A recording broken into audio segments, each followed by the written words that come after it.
really trying to bring battery storage, solar power things to this industry. And so today, Tim's going to kind of give an overview, and then Jim, and then Mike Ashley to kind of drive home what we're seeing, what solutions are available, and why, and how to think about them, and seeing if they're useful for your specific operation or not, and kind of giving you an overarching view. So with that, I will invite Tim Hay to come start this panel off. All right. So thank you, Jacob. As mentioned, I'm going to sort of set the table for the discussion on on-site energy generation. But before I do that, I kind of want to take the opportunity to talk about why we're here, which I think is really important and kind of hits close to home for me and is why I do what I do. I don't think, given the audience, that there are a lot of people that don't believe in science here today. And so I hope we don't have to have the conversation about, is climate change a real thing? But if we do, I'm happy to have the conversation. We can do it after this. But I do want to talk about the sense of urgency that not just the cannabis industry has, but every industry has when we're talking about addressing this. I don't know what the tipping point's going to be. I live in New York. My company's based in New Jersey. And 5 years ago, I thought the tipping point was Hurricane Sandy, because we had a hurricane hit New Jersey in November, and I don't know how you argue with that. And so I was pretty, it was a catastrophic event and a lot of damage done and a big economic loss, luckily not a huge loss of life. And for about 2 months, I was super optimistic that that would sort of be the tipping point for the entire country, to say, like, this is happening right now and we need to bake this in to our everyday practices. And then like 2-3 months came and went and things got back to normal and everyone forgot about it and we marched forward.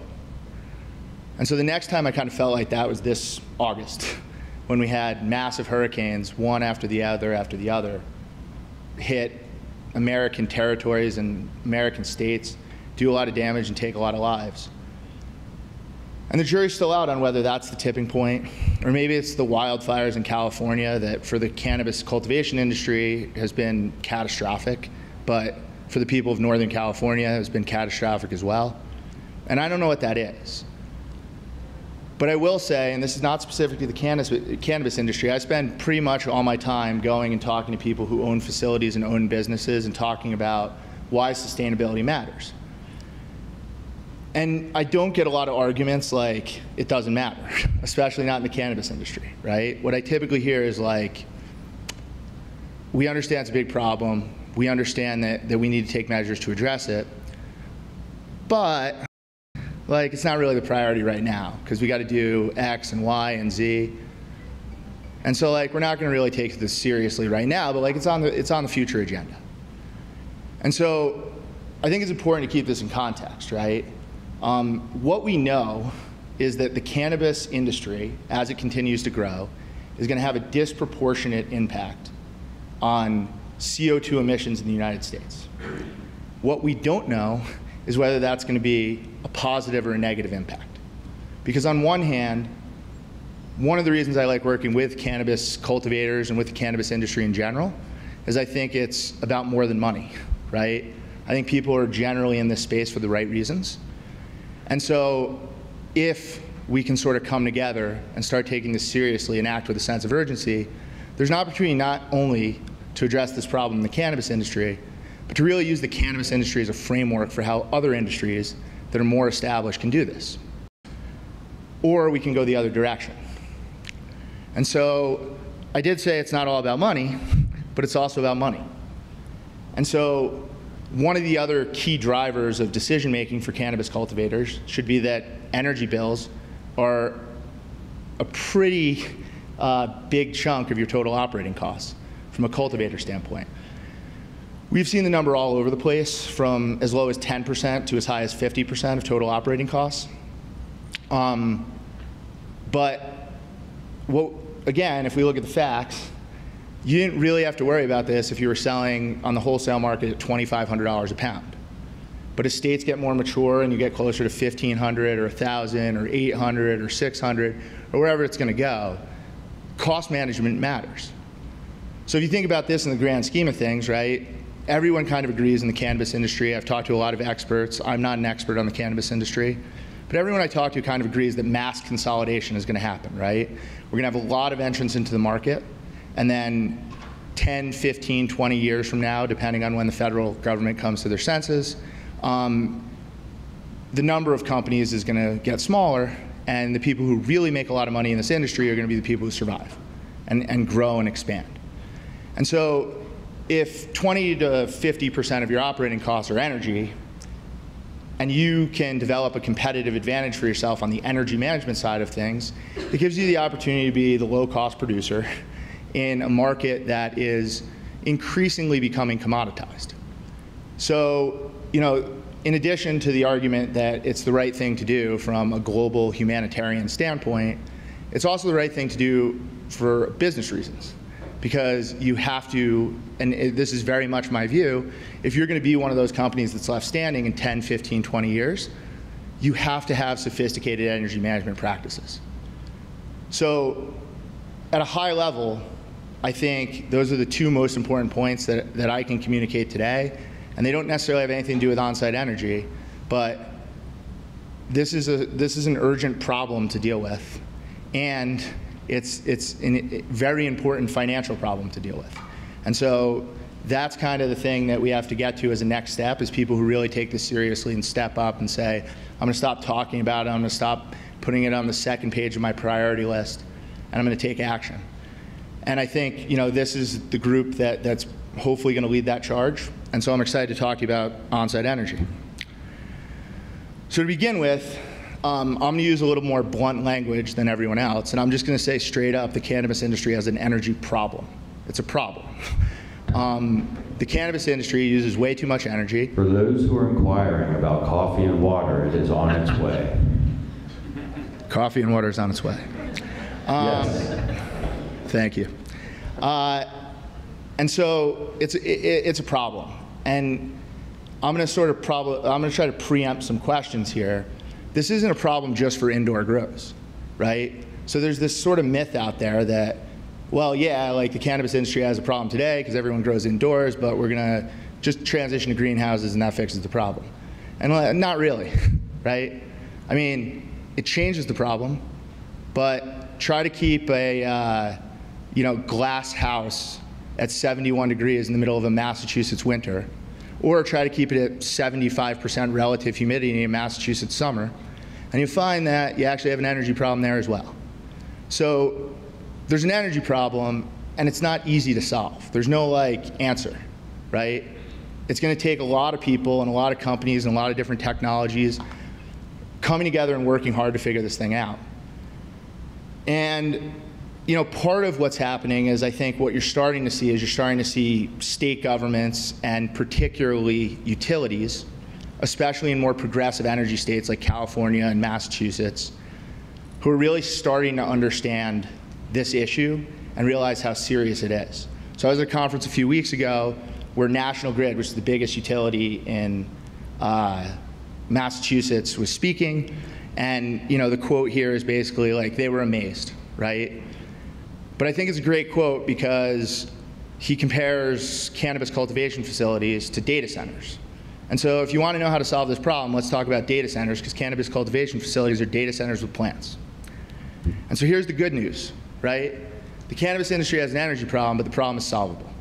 And so let's look at the data center model, right? So the chart I'm showing right here is Google's power usage effectiveness over the last 10 years, right? Now I use the term, if you look at the y-axis, power usage effectiveness, or in the data center industry, PUE, because that's why the first panel we had this morning is important. Because in the early 90s, there was no internet, and there was no need for data centers, and then all of a sudden, there was the internet, and we needed big data centers, and data centers popped up, and they didn't think at all about energy. They just kind of bought spaces, fit as many servers as they could in those spaces, and let it rip. And then very quickly, they got to the point where they were like, oh, this is a big problem, not only from an environmental standpoint, but from a cost mitigation standpoint, and we got to figure out how to deal with it. And the first problem was, how do you measure energy efficiency in data centers?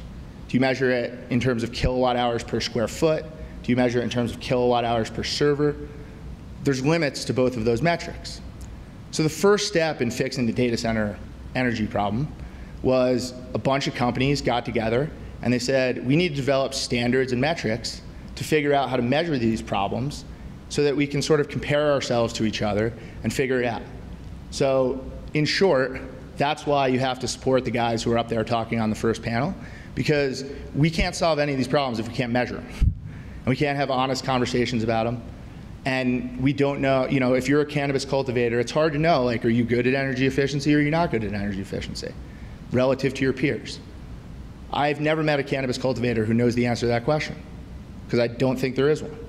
And so that's a very important part of this process, and I think we're going to get that done, because of Jacob and because of the guys, Derek Smith and the guys you heard earlier.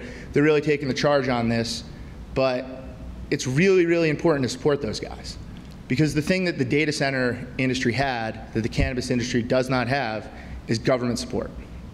And so when you think about, like, well, how do you solve energy problems from a government standpoint? The answer is primarily the Department of Energy National Laboratory System. Cannabis is federally illegal. So the Department of Energy National Laboratory System will not touch this thing with a 10-foot pole. And so where in the data center industry, it wasn't just Google and it wasn't just Facebook, it was Lawrence Berkeley National Labs and it was NREL out here in Denver, who are all contributing time and expertise and resources. The disadvantage you have in the cannabis industry is that we have those 5 guys who are up there on the stage, and that's it. And so they're trying to take on a Herculean task with very little support at any level. And so I don't think they said this, but I will. Give them money, right? They need money to do this stuff and to do it well.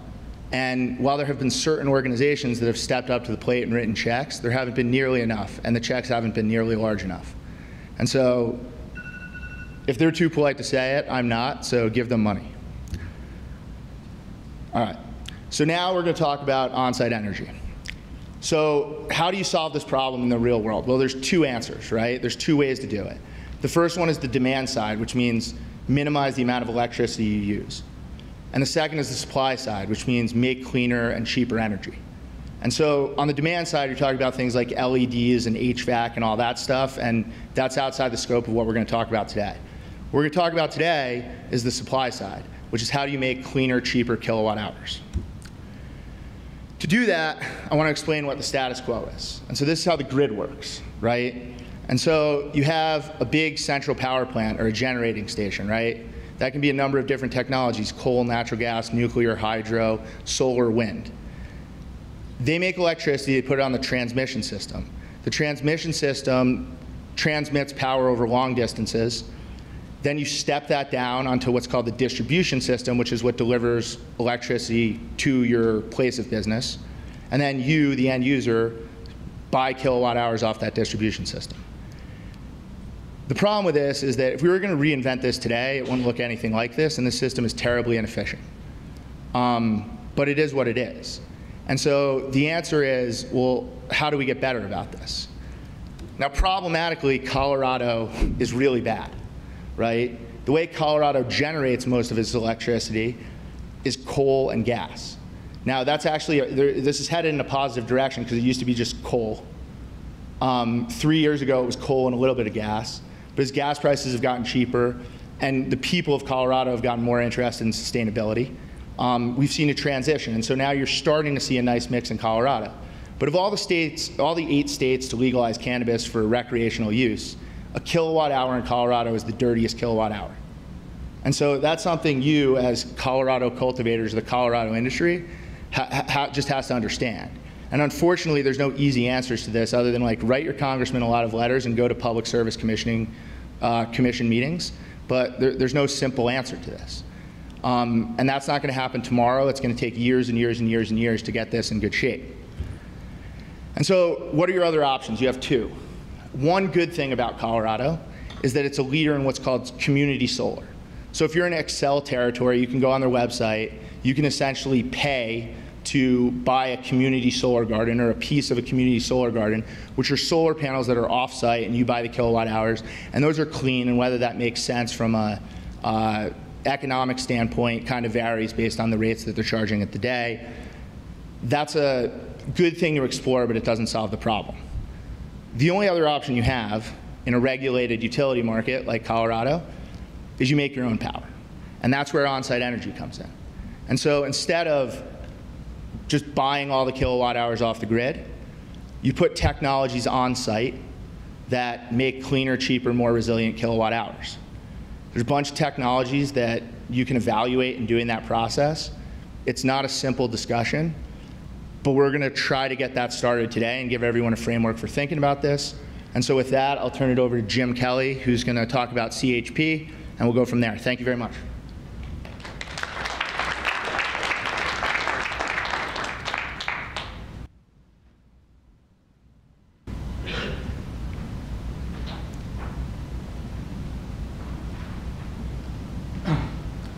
Jim Kelly. Most of you know me as the old guy in the industry. I think my first power project involved fire. I have a background in cannabis. I have a background in energy. We're going to talk about a lot of different things, but the only energy I haven't touched is I haven't done batteries, but I've done storage. Not done nuclear.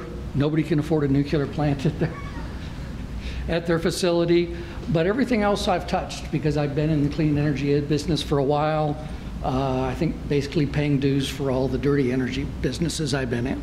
So, love renewables, have done a bunch of work in renewables from clean coal to solar, etc.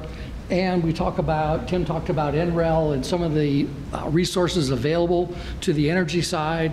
Clearly, I've had 3 companies that have gotten a major part of their startup, their technology, and their backing initially from the US government and NREL. That world is unfortunately changing, but I always look to those guys because they're much, much smarter than me. I also want to look at renewables because clearly Tim's clients, my clients, and Michael's clients all say, how can we put sustainable energy on our site? Okay, so I've touched all these things and this sort of stuff, and we go through some of the big metrics of this, okay? So what does it cost to build? What does it cost to run? How much of a footprint is this going to take up on my property? And how much power is really going to be available to me? So look into NREL. I've basically extracted 10 megawatt power plants in everything from CHP to PV to wind, geothermal, fuel cells, solar thermal, and battery storage, okay?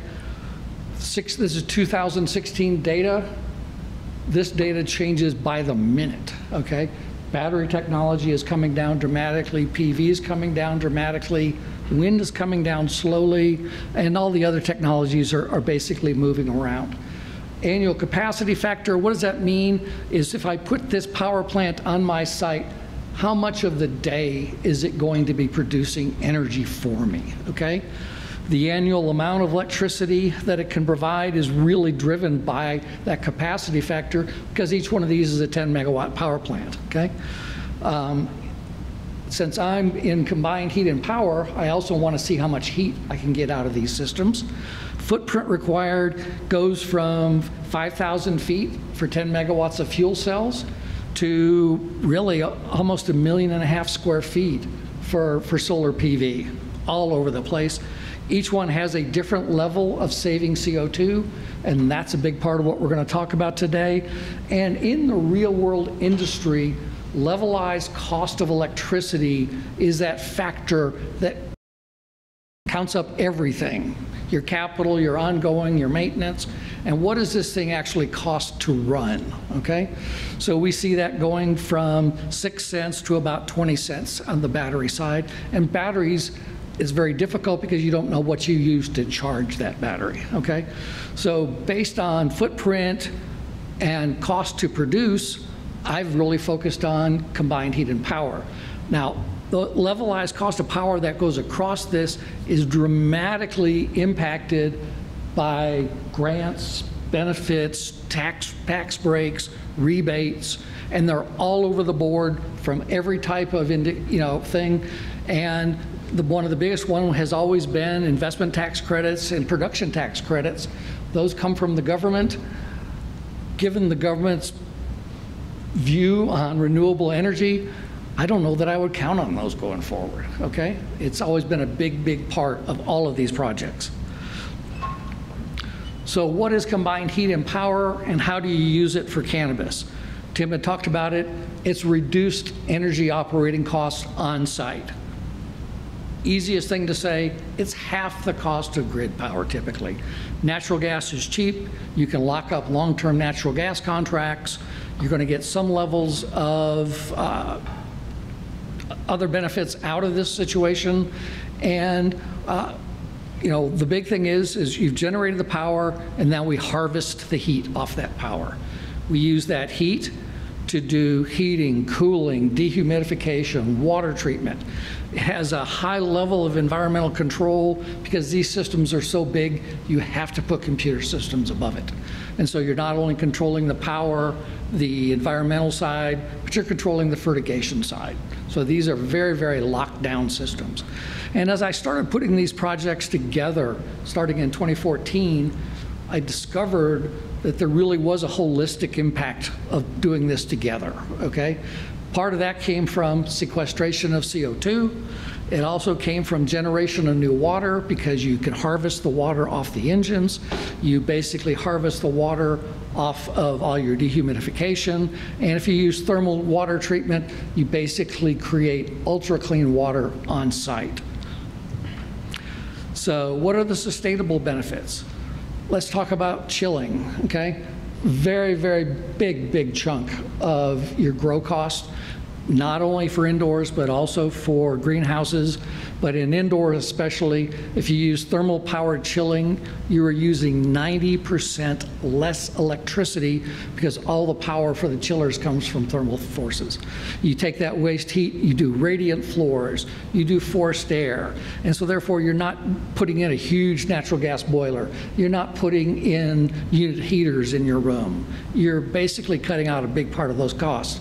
And you can do thermal powered dehumidification. Thermal powered dehu takes about 20% of the electricity of an electric powered dehumidification unit, which is in essence an air conditioner. We end up with at least tri-gen systems. So tri-gen is power plus heat plus either CO2, chilling, dehu. You add those up, and even if you get to the tri-gen level, the amount of energy that you consumed, 90% of that is effectively turned into energy in the building, okay?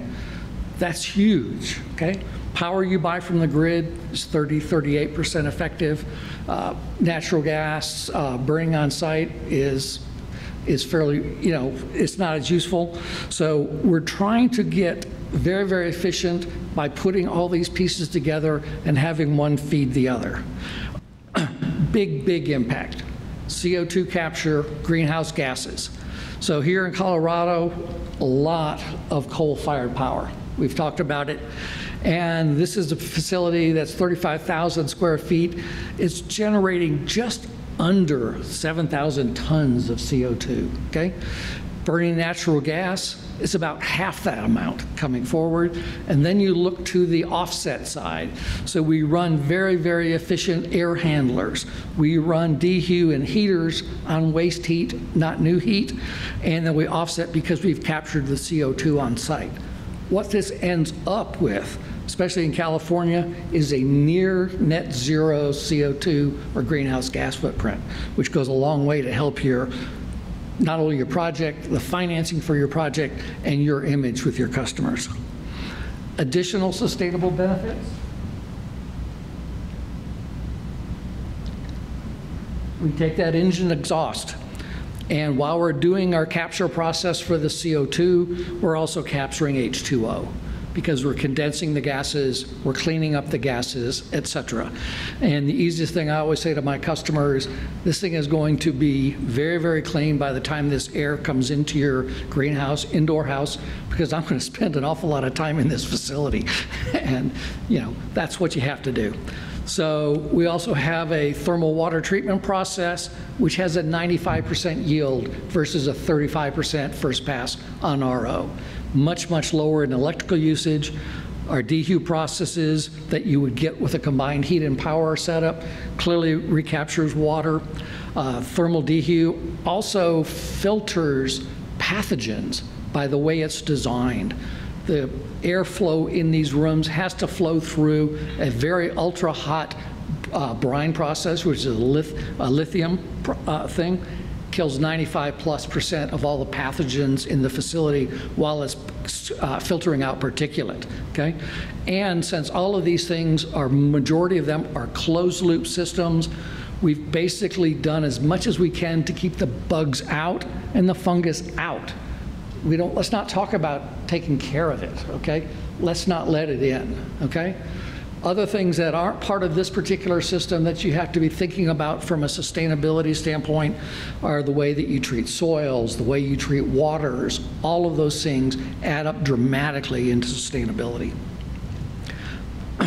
Quick thing, this is a 40,000 square foot facility.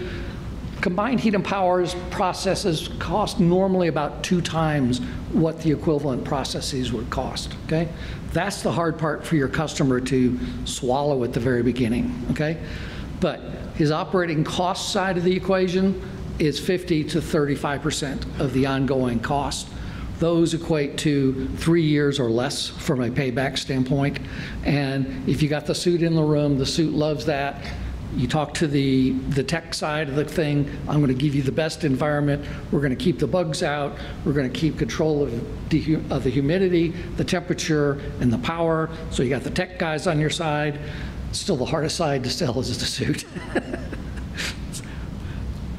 So additional considerations, distributed combined heat and power lost its ITC at the end of 2016. I can't promise that solar and wind aren't going to lose their ITC ability going forward. Individual states offer significant incentives for distributed combined heat and power. California is huge. Tim talked about it. New York is huge. New Jersey is huge. Anybody that has a problem with their grid has basically adopted distributed power, be it wind, solar, combined heat and power, et cetera, with open arms, because they need the power, and they need the power at the point where they need the power, not really on the grid, okay? There's local programs. One of the big things, and Michael's going to talk about a little bit more, is get to know the incentives that may be available to you, okay? And while the Fed is pulling away from us, you can still do accelerated depreciation on these plants. You can, if you have the tax capability, you can depreciate one of these plants in 1 year, okay? You know, I don't know that the Fed really cares about that, but it's one of those things that's available. But there's state programs, there's local programs, there's community programs all around saving water, energy, CO2, okay? And I'm going to also say that combined heat and power can be put together in microgrid setups with all these other processes to allow you to do balancing, peak shaving, et cetera. And one of the ones that really helps a lot is batteries, because batteries allow you to operate an engine very efficiently. Run the hell out of it for 10 hours, store up all the heat you need, store up all the electricity you need in batteries, and then just shut down. And so therefore you've actually run that facility as efficiently as you can for a very brief period of time, and then you let some of the other renewables take off. So one more thing, in the world of some of these incentives, combined heat and power under the biggest program out there, which is the California Self-Generation Incentive Plan, which is a hundreds of $1 million program for everybody. combined heat and power, solar PV, and wind are all in one bucket. And this guy over here with batteries, he's in a very, very special bucket, and they get over 50% of the money that comes out of that program. So, but basically it says these states are really looking to kind of create these renewable and semi-renewable, shall we say, approaches to power. And that's what I had. Thank you all very much. We'll take questions when we're all done.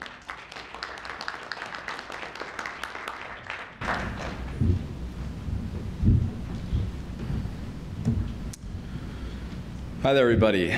Before I get going, I just want to say, one, that I am very grateful for Jacob and Brooke for bringing me into this symposium. It's great to be here. I'm a relative newcomer to the industry, but I'm very happy to be here to get some exposure to you all. Be happy to answer any questions you may have afterwards.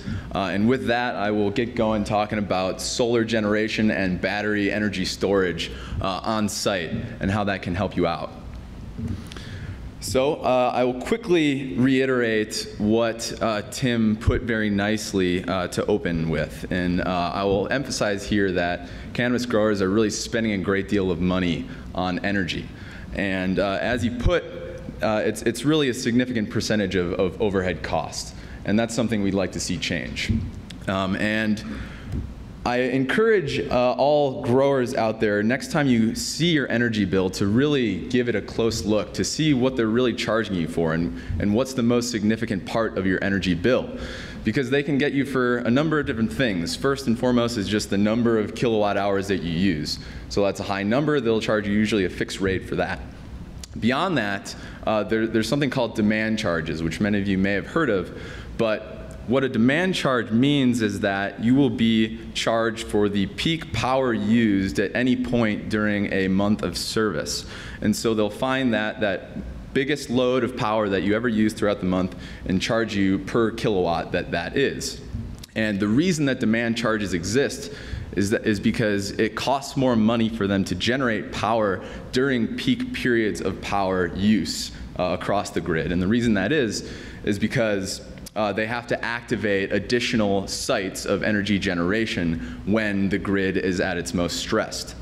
And finally, one other thing I'd like to add is that when there are many high energy users on the grid at a specific moment, that adds stress to the grid. As Tim mentioned, it's very outdated at this point. It's a pretty inefficient system.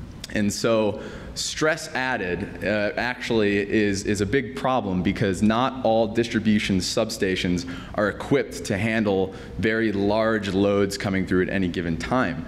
And that means that they may have to upgrade those substations, which costs a lot of money, that they then pass on to you, the consumer. And so these are all things to consider as you're looking at large energy bills. And what I'm going to talk about for the rest of my talk is the benefits that solar generation and battery storage can have for cannabis growers. And there's a number of things that they can do for you. One, we want to cut your energy costs, increase your resilience, and finally your sustainability, which is what this symposium is all about. So solar, of course, is a technology that has come a long way in the past 10 or so years. It takes direct sunlight and converts it into DC current electricity that you can use on site.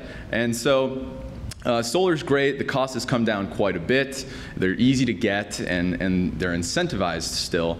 But the biggest problem with solar generation is that as soon as you generate it, you have to use it or do something with it.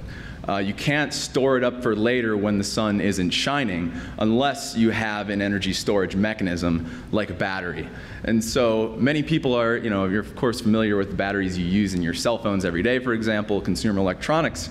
But really what we're starting to see take off now is batteries for large scale systems. So for C&I clients, for grid level storage, batteries are really starting to take off, which really increase the penetration that renewables can have in the overall grid. And so I would say that the main benefit of batteries here is that you can use clean energy any time of day and also cut down on this stress on the grid during peak periods of power use.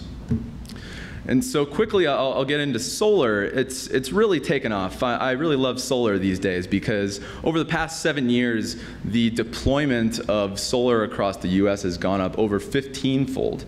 And that really tells us that the technology is reaching its maturity.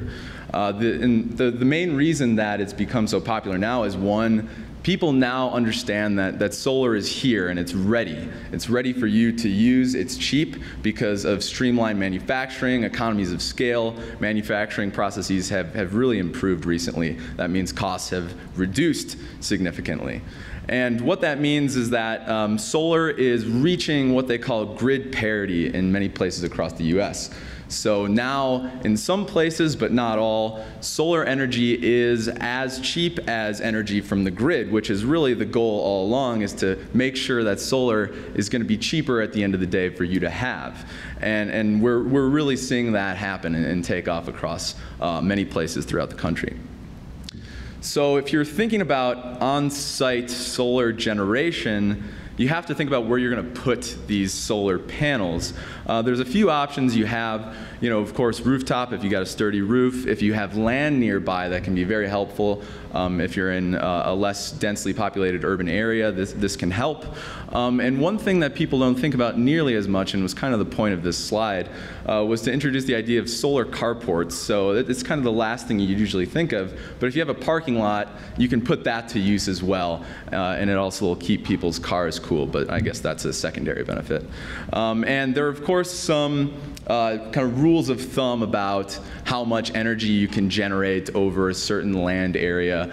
But we can discuss that more as we go. And of course, it varies a bit by site.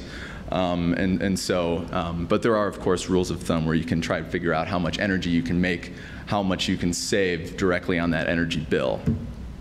And quickly to get into batteries, what the real benefits of having them on site are.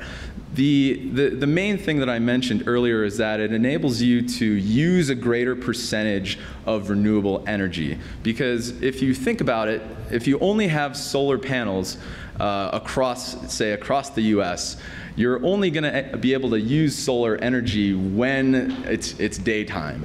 So if you introduce batteries into the equation, you're allowing yourself to use that solar energy or energy from whatever other generation mechanism you have at any time. And one other concept I touched on briefly before, and Jim also mentioned, is this concept of peak shaving. So if you're thinking about your demand charge, that peak amount of power that you use throughout the month, you can reduce that by discharging your battery, using it during your peak period of use to directly reduce that demand charge and reduce your energy bill. So in this plot that I've shown here, what's going on is you're charging your battery from the grid during the night and using it during your peak period of energy use in order to shave off that peak energy use period. But what's not pictured here is that if you also have solar on site, you can use that during the day, which usually coincides with that peak period as well, and shave that peak even further.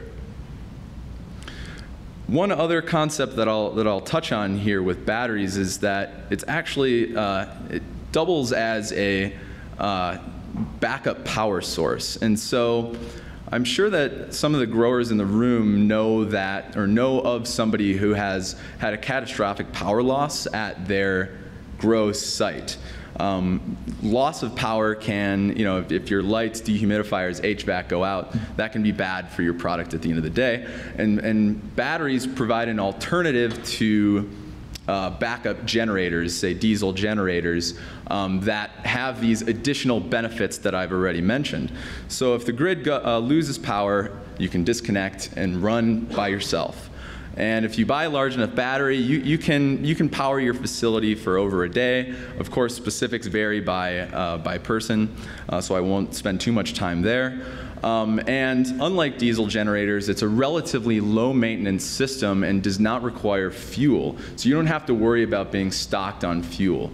And so these are just a couple of the things that I really like about batteries. And if you're thinking about what kind of battery you are going to eventually go for, there's a few different chemistries out there. And I just want to introduce the ideas about what you should be looking for and thinking about if you are considering putting a battery on site. So two of the major technologies that are out there now are lithium-ion and flow batteries. Lithium-ion batteries are mostly familiar because they are what's used in your phones, computers, tablets, etc. And I have some brief descriptions about where the names come from. If you didn't want to learn anything about battery chemistry today, too bad. I have a quick explanation for each. Lithium-ion batteries, the name of the game is separating positively charged lithium ions from negatively charged electrons. When you get the flow of electrons, that's your current that you use as power. Flow batteries, which I'm sure are less familiar, they're mostly popular with large-scale grid-level type storage. What you have are water streams containing, the chemistry specifically varies, but for example, zinc and iron compounds in two separate streams that flow past one another. Charge is transported in between those two streams, and that's where it gets the name of flow. And so the differences between these, or the trade-offs, are as follows. And just very broadly speaking, lithium-ion batteries currently are the lower cost option, and that will probably continue to be the case. But I would say that costs for both of these are dramatically decreasing. And the other aspect of this is that lithium-ion batteries have a smaller physical footprint, so they'll take up less space on your site. Flow batteries have a greater lifetime, so they'll be rated for a longer period of time. And that's one reason that people who make flow batteries are so excited about them. They really last forever. And beyond that, they use more environmentally friendly materials. Not that lithium-ion batteries are bad, but they have this organic liquid in them, which is okay, but it's not ideal. Flow batteries are all water-based. And as Jim mentioned, I'll touch on this as well, the incentives and grants that really show that people want you to get renewable and distributed energy sources and are doing some things that make it easier for you to do that. The investment tax credit that Jim touched on, I would argue is safe for the time being, and we can talk about this a bit later. Perhaps politics don't suggest that it's the greatest time for such a thing, but the 30% investment tax credit on solar is currently alive and well and is scheduled to exist through, I believe, 2021. And so that's encouraging, and there aren't any apparent signs of that going away, as far as I can tell. As far as battery storage goes, there is a similar thing, but because battery storage on the large scale is newer, there isn't exactly a current rule in place for what's going on. So what I have written here is that as long as 75% of your energy comes from solar, so you're charging your battery mostly from solar, you get that investment tax credit for the battery as well. And interestingly enough, one of Colorado's finest, Senator Michael Bennet, has introduced legislation to apply that investment tax credit to all kinds of battery storage. So that's actually not, oh, excuse me, I misspoke, for all types of energy storage, not necessarily batteries, but including batteries. So to really kind of erase this whole 75% rule that currently exists, just to make it all batteries, or all energy storage, excuse me, you get that 30% tax credit. Colorado as well is really trying to go more in the renewable and clean energy direction as well. So as the first few speakers mentioned, Colorado is currently heavy on coal and gas, but the goal is for Colorado to get to 30% renewables by 2020. And so that's going to be aided greatly by hydropower, but what is really going to make the difference is primarily solar and some wind. Hydropower across the US is a great source of renewable energy, but it is effectively maxed out in terms of sites that it can be added to. So solar and wind, I would say, is really going to make the difference there. And battery storage, of course, allows you to use greater percentages of solar and wind, for example. So Colorado will help you out with this process as well. And by the bottom two bullets, what I'm referring to is the state sales tax exemption. So if you're purchasing renewable energy systems, you won't get any sales tax on that. And finally, your property value is going to increase if you install these types of systems. But you will get a tax exemption from that, from the property tax standpoint, if they are from clean energy resources.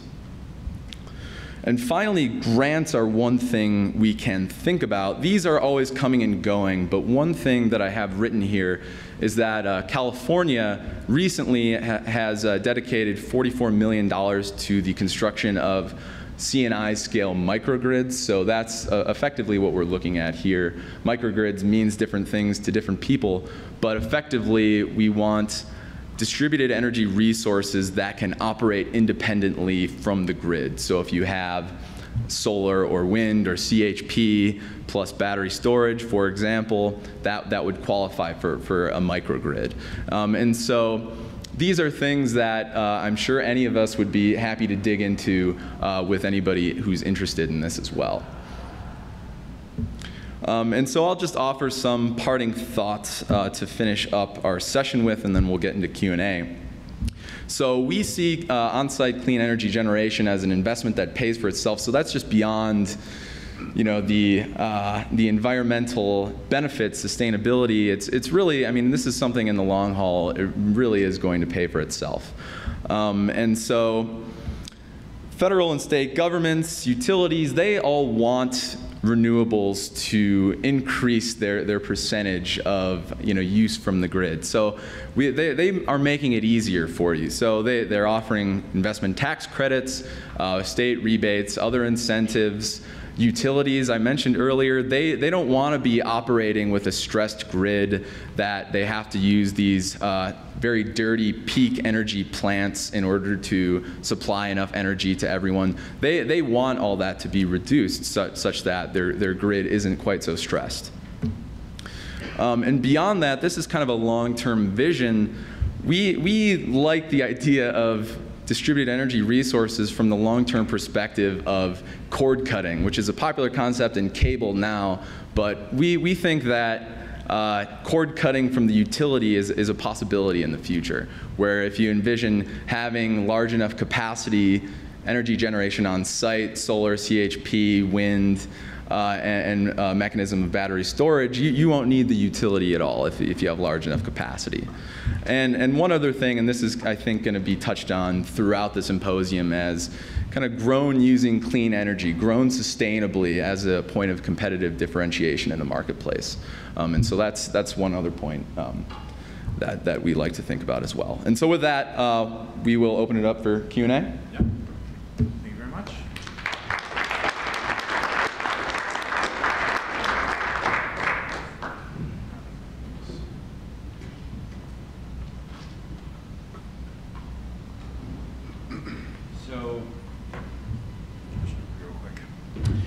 So real quick, how many people do have questions? So I know how much time I can actually take up here. Okay, so I'm just gonna start with one main question for you guys, and I would like to know from a practical perspective, I know Jimmy, you were talking 10 megawatt facilities, which are, you know, pretty enormous, though, you know, there is a section of that marketplace. I know with solar you can go a lot smaller, especially if you're talking greenhouses. And so I kind of wanted your opinion on the best technology for kind of the best size, how you kind of determine what that is from a practical perspective. If I can just get each of your three of your perspectives on that, you know, is if you have a very large 100,000 square foot indoor facility, you know, is it you know, CPH, or you know, if you're going to do like a greenhouse, really solar, or maybe, you know, small wind turbine kind of thing, just to kind of give the audience a bit more. So I feel like we went through, you know, very big to really small, but you know, it'd be great if you guys could address that. Okay, so I guess my response would be that it depends on what exactly you're going for.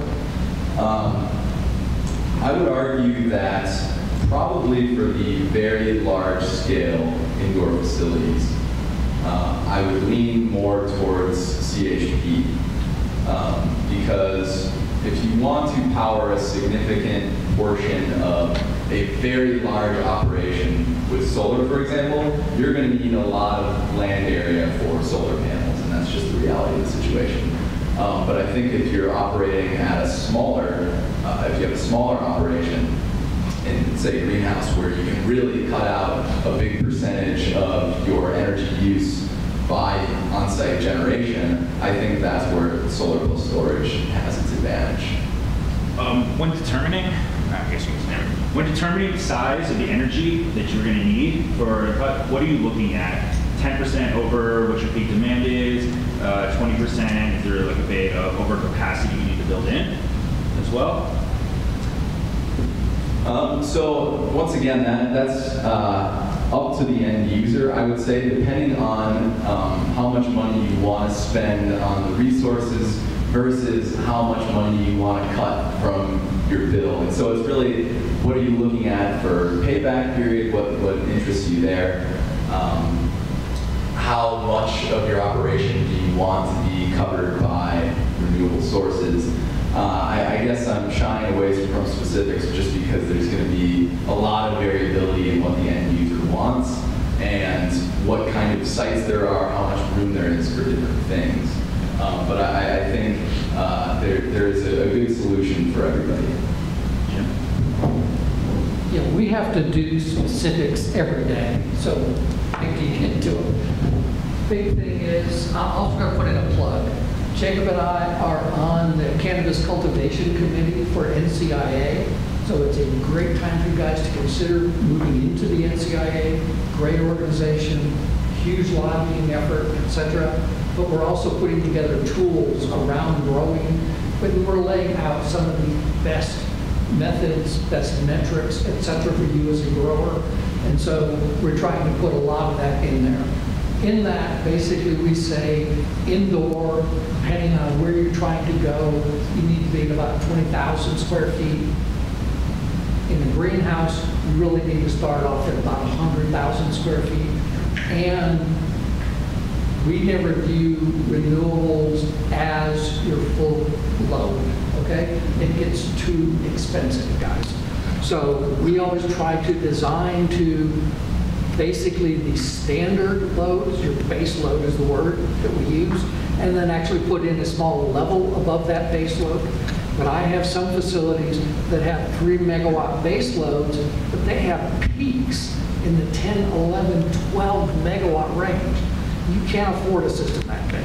You just can't. But if you pick that peak level, that peak base, and you design your system around there and let the utility have the crap, meaning the stuff that you don't want to generate and is very peaky, okay? Do your best to remove that peak, but hand that off to the grid, because it's the most economical thing to do. So there are sizes for indoors, there are sizes for greenhouses, where you can really make some very good decisions as to the affordability of these programs.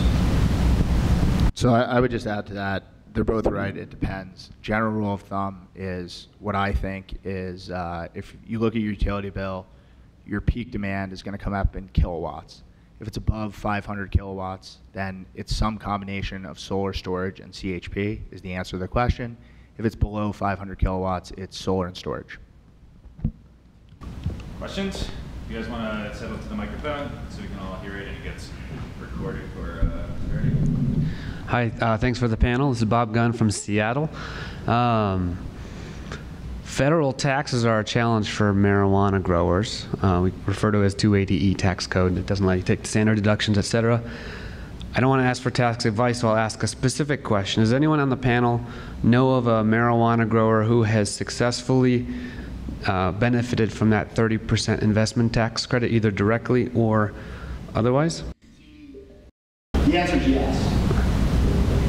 I'll sort of expand on your statement. It's not just tax credits that are a challenge for marijuana growers, it's finance, right? And so in every other industry in the United States except marijuana, there's a lot of different ways that you can finance these systems over time through a multitude of different vehicles. Those vehicles allow you to take advantage of tax credits, they allow you to take advantage of things like accelerated depreciation. depreciation, they like to take advantage of grants, and those vehicles don't exist in marijuana. So I'll just say, like, straight up, I hate finance. I spend 90% of my time trying to figure out how to finance these projects in the marijuana industry, and we're getting closer. Specific to the tax credit question, I am aware of 4 or 5 folks in the United States who are successfully taking advantage of the solar tax credit, which is the primary tax credit we're taking. We're talking about the way they did it is essentially they separated the plant and like the PPE from the actual cultivation organization. The solar was attributed to the PPE shell company, and then the shell company is what applied for the ITC and that was granted. That's one way to do it, but generally speaking, you need to really get creative with this stuff because who knows what the federal government's perspective is. And it could be that they actually don't care, or it could be that they just didn't look hard enough at what was actually happening. I don't know why those were approved. Yeah, the legal structure of the organizations that serve the growth is the most important part of that question. The cultivator can't use any of these benefits, okay? But one level up, 2 levels up, either through a real estate company, an investment company, et cetera, those guys can, plus they often have the tax appetite. Once again, if all of a sudden you just save $10 million on a tax bill, okay, you can't take it against a 280E kind of tax bill, okay? So it doesn't do you any good. So you always have to deal, at least with these 3 guys up here, you have to deal on a level up from cultivation. Thank you all for your work. My name is Brad Smith. I work for Boulder County Sustainability Office and recently got the privilege of working on our Energy Impact Offset Fund, where we collect money from grows for their energy impact offsets, with their energy impact, and then we try and offset those. We're also collecting data. I've got lots of questions I look forward to touching base later, but for now, how have you seen people financing these products? And is it cash up front, or are there other avenues? So the short answer is cash up front always works, unless it's actually cash. When we started this company, I had to go to a financier and ask the question, like, what happens if I come in with $2.5 million in cash in a suitcase? And you'd be surprised to know that it's like way more complicated than you think. So it's totally possible to do that, by the way. It's just I'm probably going to jail. So cash always works, cash up front.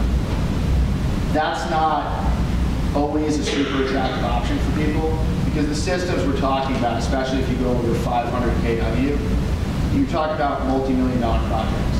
I've never done a project in my life that's below $2 million in capital cost, but no one's ever paid me $2 million to do a project.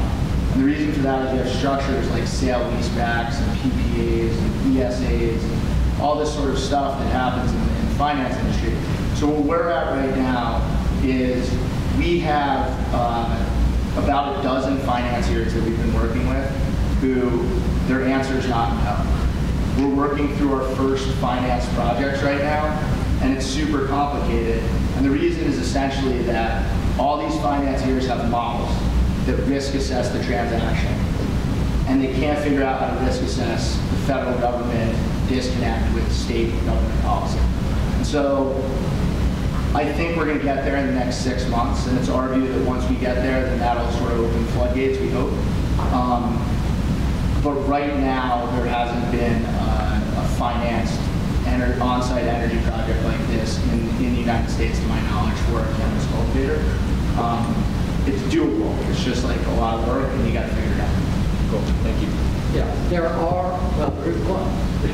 We have a lease program for a grow, again, multi-layers up. This is a world of gray money, guys. These are people that have mentally taken that risk assessment in their head and said, we're willing to play. The big problem is how big that number is. They're still out to play.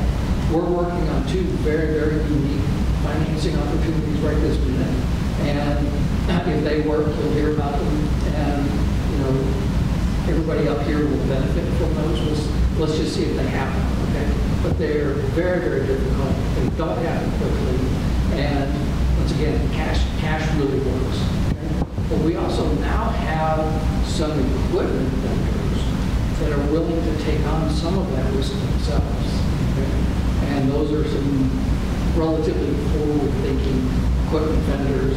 But again, you're still going to have to put down a big enough slug of that money that they can look at their own assets as allowable for those loans. It's the hardest thing that the three of us probably do.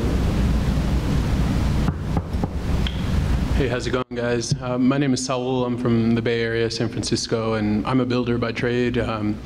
Appreciate all the openness here. I've had a lot of great conversations with folks around this. I have a background in energy myself, and really excited about the technology, but every time there's an opportunity, it seems like it gets hung up in one of three categories. I think you guys have addressed a lot of this.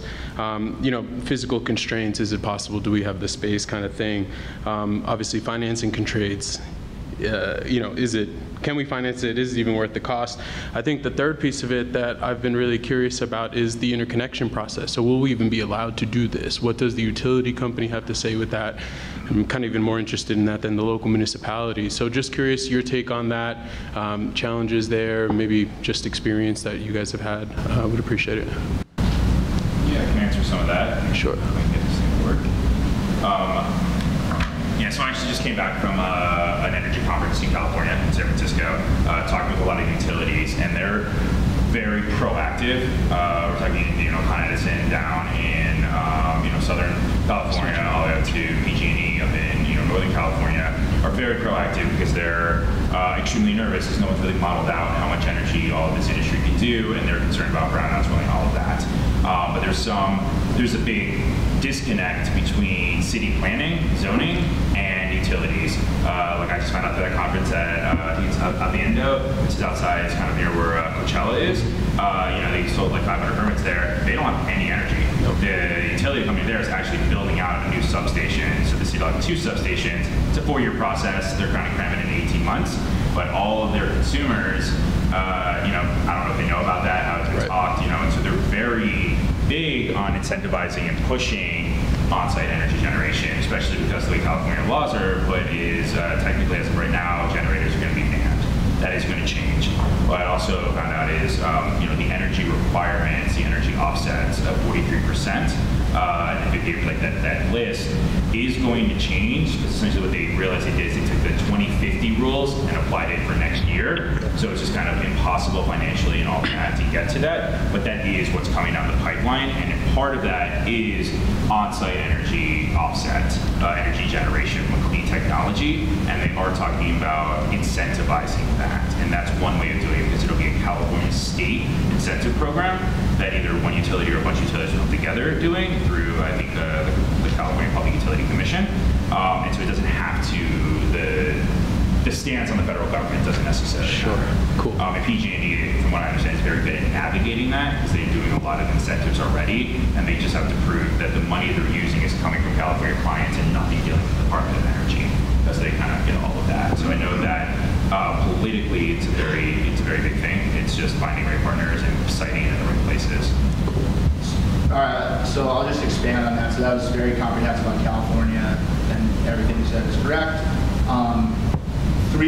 You asked 3 questions. Interconnection standards are set at the utility level. There are 3,000 different utilities in the United States. Most of them are cool, but that's really easy to know up front. So they either have good interconnection standards, they don't. You can figure that out in an hour. The second question you asked was on financing. I don't have a good answer, but I'm optimistic. And then the third thing was on physical space, and that varies on a case-by-case basis. But you got to figure it out. I will say one wrinkle on that is it's a lot easier to figure out on new build facilities than it is in retrofit applications. But for sure, physical space can determine what type of technology is a good fit for the facility, what kinds of technology you can use, things like that. So that's going to be evaluated on a case-by-case basis, but it usually is doable. And I'm going to expand just a bit more. So we spend a lot of time lobbying, fortunately. So we're part of this process to change the rules in California to allow self-generation through a pure power plant approach. Okay? CHP will qualify for that. Okay? The big interconnect question is one-way or two-way. Okay? You can get a one-way permit done in months, mean a short number of months Right. or less, okay? Two-way is just a major pain in the ass. And right now, unless you've got some special program, cannabis normally isn't going to qualify for those special programs. They're going to want to buy that power from you less than Right. you can generate it from, okay? Moving away from California into our backyard, Excel is the most inward-thinking utility in the United States almost. They want nothing to do with distributed power, and they have huge problems with their grid, okay? After 2 years, we finally negotiated what you would call an avoided cost contract with Excel. It was for less than 1 cent. And I told them I would spill it on the ground before I would give them power. So it's, as long as you're keeping it on site, it's not that hard to get an interconnected thing. Got it. If you think you're going to sell it back, it's a whole different thing, both from an economic standpoint and a time dimension. Sure. It's 6, 8, 10 months. I would also say that a lot of, especially indoor grows who are looking at this technology, are located in industrial parks. You guys also have neighbors. Neighbors need energy as well. Neighbors might need heat. It doesn't necessarily all have to be consumed on your site. And then I was also going to say that I know California in that conference was talking about, I can't remember the term, but essentially you don't have to have your energy production necessarily on your site. You can have it like across the fence and you can kind of distribute it and share it. So that was a big thing coming out of California for the agricultural industry in the Central Valley to be able to share energy and also to site it on non-prime agricultural land, all of that. And so the cannabis industry will benefit, I think, from that. They just haven't written the rules and they're not sure where they're going to settle. But it might be a possibility as well. Yeah, these guys hit the nail on the head, but the one thing I'll add to that is my overall recommendation, I guess, considering all the hassle and everything associated with two-way grid flow, is really just to go one way, but grid tied, so you can get energy from the grid. But you're making a lot on your own. It's going to be, it would take a whole lot of capital for you to be making much excess energy that it's worth going through the process that you will actually be trying to sell energy to the grid. So yeah, I would think you'll mostly be wanting to use the energy that you make at the end of the day. Thank you. Time for one more question. Nice. Well, perfect. Thank you guys for all the information and knowledge. Really appreciate it. My name is Michael Sather. I'm from SoloTube International. And I'm just curious, from your perspective, in my experience, limited experience at least, growers are pretty set in their ways on technology, processes, methods. What do you think is going to be the biggest motivator? Is it more the economic side with falling costs, rising compliance costs? Is it going to be more the consumer perspective, or is it regulations that are going to be coming in place? What's really going to motivate this industry to change and become more sustainable on the cultivation side? I would say, taking the example of the Boulder Energy Offset Fund, as more utilities are doing that, that's fun. But if there is going to be a carbon offset tax, which is what we're seeing in California, and talking with them, they're going to enforce it. At least is what they say, which is going to be interesting because they don't enforce it in any other industry. I think the last time, the only time they enforced it was with the methane gas leak in Southern Cal. But apparently, they're going to enforce it in the cannabis industry, so that's going to increase costs. But then I would say from a practicality standpoint, what we're seeing is this race to the bottom on price. I mean, Washington is a bit in crisis right now. I mean, it's $2 a gram like wholesale, so it's $900 a pound, and these grows were just not built to that kind of price at the moment. But so I know a lot of people who are doing a lot of sustainable outreach and efforts have really kind of closed in to not do any more capital expenditures on that. But I think as grows are coming online in other states are going to see that and realize, you need to be able to produce a pound of cannabis between $400 and $600, or you're not going to make it long term. And a lot of what's been built out was in the idea of $2,000, $2,500, and that's just not what it's going to be. It'll be like that at the beginning, but I think it's not going to be a long term. So if you're going to build out a facility, you're going to invest in all this technology, I think you have to start to keep in your mind, and I think that's starting to, go around the industry. So that'd be my think economics is the market pressures and this race to selling cheap to gobble up more market share, you know, is really hurting the industry. It's going to cause a lot of unintended consequences. But I would also say one of the limiting factors is the background of our growers. Okay? These guys are very, very set in their ways. Some of them have gray, how you would say, gray backgrounds that have moved into legal backgrounds. It is sometimes much harder for them to consider sustainable methodologies in their growing practices. Okay? You can get the finance guys around. I mean, they don't want part of the dollar, but they understand the impact of creating sustainable and efficient grows, because they're also worried about that $300 pound. And it's really funny because, like, you talk about solar tubes, okay? Biggest thing to your industry is the grower saying that's not how I used to grow. Okay? And even though it's natural light, it's something. Sunlight doesn't grow plants, does it? No, but it's still, that's what you're facing. And I face it every day with, you know, can we do this, or can we do this, can we do this, and it's not how I've grown. And you would think with people coming out of CSU, Texas A&M, some of these really, really good horticulturists, okay, that we would get some quick changes there, that's really, really slow. I mean, I guess I would say my overall impression is that nearly everything is decided by economics at the end of the day. And so, but that, of course, has a combination of things. So it's, you know, saving costs on energy, sure. But beyond that, and I could certainly be wrong about this, but it's kind of one of the major themes, I think, of today is that the standards that will be in place for, say, organic or clean grown or what have you, I believe would have an effect in the ability to sell a product or to sell it with a larger margin. And so I think that is going to be something that drives people in this direction as well. Final remarks? I'm good. I think you answered the questions. I don't have any, like, great answer to that. No worries. Can we get a round of applause for our panelists? And I believe lunch is being served somewhere.